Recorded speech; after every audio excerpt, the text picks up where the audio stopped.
Estamos de volta aqui com o Jornal Gente para falar agora sobre energia.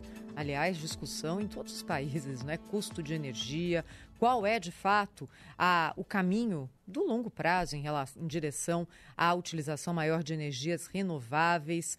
A gente convidou para conversar conosco aqui o diretor, sócio fundador do Centro Brasileiro de Infraestrutura, Adriano Pires, que recentemente escreveu um artigo que chamou muito a nossa atenção aqui, dizendo o seguinte: Estados Unidos, China e grandes empresas do setor de energia têm mudado de rota e deixado um pouco de lado a aposta em energias renováveis, voltando ao velho e bom petróleo.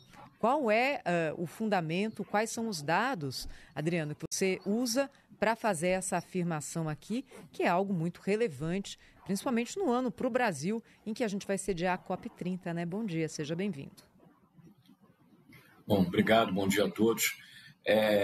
A questão da transição energética, ela viveu já dois momentos bem diferentes, né? Se a gente olha lá atrás, antes da pandemia, da guerra da Ucrânia, existe todo um assodamento, uma pressa, um otimismo muito grande de que você conseguiria fazer uma transição energética de energia fóssil, né, chamada energia suja, para as energias limpas, com muita rapidez, né? E isso não aconteceu. A guerra da Ucrânia, a pandemia mostrou que você precisa de segurança energética no planeta e que a segurança energética está muito ligada também à segurança alimentar.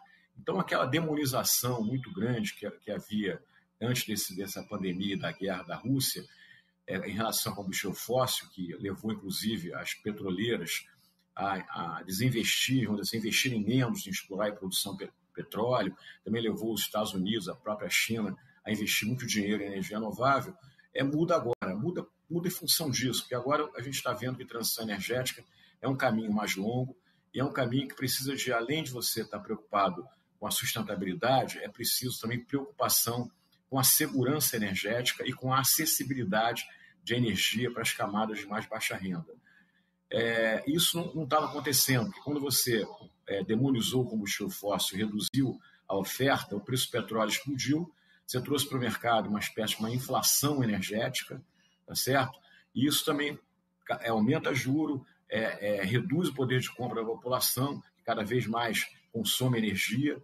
E as empresas, quer dizer, começaram a ver também com isso que a rentabilidade desses projetos de energia eólica, de energia solar, é muito baixos, começaram a ter prejuízos em relação a esses projetos e começaram então a volta para o velho, tradicional combustível fóssil, que é o petróleo, o gás natural. Lembra que o gás natural ele é chamado a energia da transição energética, e o próprio carvão. O carvão também voltou a ser consumido em uma escala bastante razoável, por exemplo, na Europa, na Alemanha, durante aí a guerra, o período mais crítico da guerra, quando a Rússia cortou, né, teve a sanção do gás russo. Lembra que a Rússia, que abastecia toda a Europa com gás natural, a própria Alemanha começou a consumir mais carvão. Então a gente vive hoje uma situação, quer dizer, que também a própria eleição do presidente Trump nos Estados Unidos colocando que ele vai querer voltar ao velho e bom petróleo, que é o petróleo americano, o carvão, o gás natural, porque você não vai ficar financiando projetos que não dão taxas de retorno adequadas e estão ajudando mais outros países que o próprio Estados Unidos. E a China também. A China começa a tirar os subsídios, né? Porque outra coisa que aconteceu também é que você colocou subsídios muito fortes nessas energias renováveis e quem acaba pagando a conta é a população, tarifa de energia elevada, né? E no final do dia a gente percebeu que esse negócio de transição energética é muito bacana para país rico. Eu falo de transição energética, não é bom para pobre, né? E agora a gente está tendo que olhar isso com outro foco e olhar que transição energética vai ser longa, a gente não vai poder abrir mão de nenhuma fonte de energia, a gente vai precisar de ter matrizes mais diversificadas, talvez sem protagonismo de nenhuma fonte, e vai ter que atender o que eu chamo de tripé necessário. Vamos ter que continuar preocupados com sustentabilidade, mas vamos ter que ter preocupação com segurança energética e vamos ter que ter preocupação com acessibilidade de energia pelas camadas de baixa renda. Adriano, muito bom dia, bem-vindo aqui ao nosso programa mais uma vez. Eu vejo aqui no seu artigo a referência à Equinor, que é uma gigante petroleira de controle norueguês, que é um país que vive aí ditando regras, pretendendo ditar regras sobre respeito ambiental e etc. e tal. Bom, a Equinor anunciou uma redução de até 25% na sua meta de capacidade instalada em energias renováveis até 2030, uma redução bastante significativa, né? E também abandonou o compromisso de destinar 50% dos seus gastos de capital em projetos de baixo carbono e essas lorotas todas que prosperaram nos últimos anos. Mas antes disso tudo, o que a gente percebeu foi uma iniciativa do próprio mercado financeiro. Eu acho que já em 2023, ou talvez em 2024, através da BlackRock, que é um dos maiores investidores de mercado de ações do mundo inteiro, né, quando ele começou a abandonar esse fundo, empresas ESG, que são as empresas com compromissos ambientais, etc., porque eles descobriram que a maior parte dessas empresas, na verdade, usavam isso em seu favor, enfim, do ponto de vista de ativos de reputação e etc. Mas, na prática, eram os embromadores, não colocavam em prática o que eles defendiam. Você acha que essa é uma... Porque é claro que isso ganha um impulso com a chegada do Trump ao poder, mas já havia uma reação, não é, das empresas de uma maneira geral, dos investidores também, a esse tipo de investimento, não é? É isso, Cláudio. Na realidade, o termo que o pessoal usa é o greenwash, né? Você fazer greenwash, você fala que você está investindo em fonte limpa, que está preocupado com o meio ambiente, mas no final de contas você está preocupado em ganhar dinheiro, né? Em ter taxa de retorno econômica alta, né? Então esse movimento aconteceu muito, né? Ainda acontece, né? Essa hipocrisia ambiental, né? Que é carregado muito dos ambientalistas mais xiitas. Evidentemente que tem gente séria também, que faz o investimento certo, porque vamos combinar realmente que o mundo tem que ter uma preocupação com o meio ambiente, né? Aqui a gente não vai ser terraplanista, né? A gente acha que o mundo está aquecendo, né? O clima está aumentando, mas a gente tem que ter cuidado com a velocidade que a gente quer fazer essas mudanças, né? Essas transições energéticas, elas são sempre longas. Eu sempre falo que não é a primeira transição energética que o mundo vive, né? Já viveu outras, né? Da lenha para o carvão, do carvão para o petróleo, e agora está vivendo essa com essa questão ambiental. Mas voltando às empresas petrolíferas, quer dizer, elas também elas foram muito assim, pressionadas, né, Cláudio, pelos ambientalistas mais radicais. Lembra da Greta, né? Não sei por onde ela anda, mas a Greta foi um símbolo muito grande nas COPs anteriores, né? E você sabe que a própria empresa, por exemplo, a Shell, teve momentos no Reino Unido que ela não podia financiar nem peça de teatro, né? Porque os ambientalistas iam para frente do teatro dizendo que a peça estava sendo financiada por uma empresa que polui, que está acabando com o planeta, que está aquecendo o planeta produzindo. Então, nos próprios boards das empresas petrolíferas, começaram a ser frequentados por esse tipo de pessoa mais xiita ambientalista. Mas no final do dia, né, Cláudio, é aquela história que quando começou a olhar o dinheiro sumindo, tendo menos recurso, né? Todas as empresas petroleiras que investiram muito foram mais assodadas, como as empresas europeias em particular, né? Você pode dividir as petroleiras em europeias e americanas. As europeias foram muito mais assodadas em fazer grandes investimentos em energia limpa e tiveram prejuízos fantásticos. Então, não dá para continuar tendo prejuízo, né? Então, na hora que o acionista é muito bonito, a gente está preocupado com o meio ambiente, mas a empresa tem que estar preocupada em pagar dividendo, né? Quando os dividendos começaram a reduzir em função de investimentos que não davam retorno, você voltou para trás, como é o caso que você citou da Equinor, tem o caso da Shell, tem o caso da BP. As empresas americanas, não, elas sempre tiveram um comportamento um pouquinho mais pragmático, né? Não se expuseram tanto a esses investimentos ambientalistas, né? Mas, enfim, o mundo volta a uma realidade, né? A gente tem que entender, eu volto a dizer, que a energia ela é fundamental, né? O mundo está cada vez mais eletrificado, né? As pessoas precisam de energia para viver, mas você tem que ter preço compatível, você tem que ter retorno, né? Eu acho que nesse sentido a gente não vai ter como abrir mão do petróleo, do carvão, do gás natural. Evidentemente que essas fontes vão perder protagonismo, né? Em particular o petróleo e o carvão, menos o gás, que é um fóssil, mas é o fóssil mais limpo. Mas, de qualquer maneira, eu tenho dito que não dá para fazer transição energética só com elétron, precisa de molécula. Adriano, que prazer tê-lo aqui conosco. A Sônia Blota falando aqui de Paris.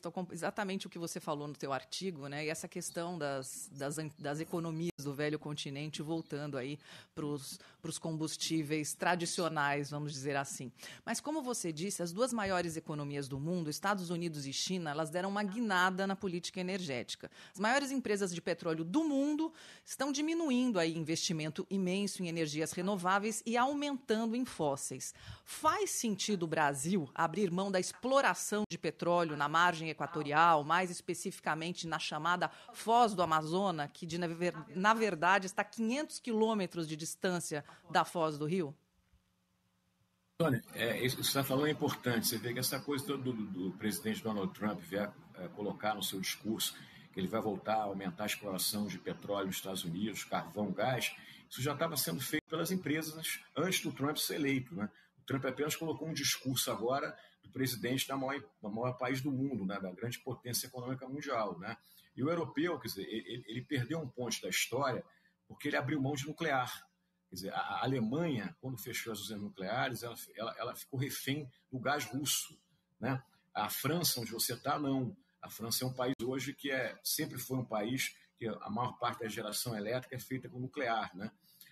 Então, isso também fez com que a Europa se tornasse um pouco mais refém. Vamos combinar, né, que a guerra da Rússia está sendo financiada, o Russo está financiando a guerra com o petróleo e com o gás natural, né? Você voltou a ter um poder grande dos países árabes, né?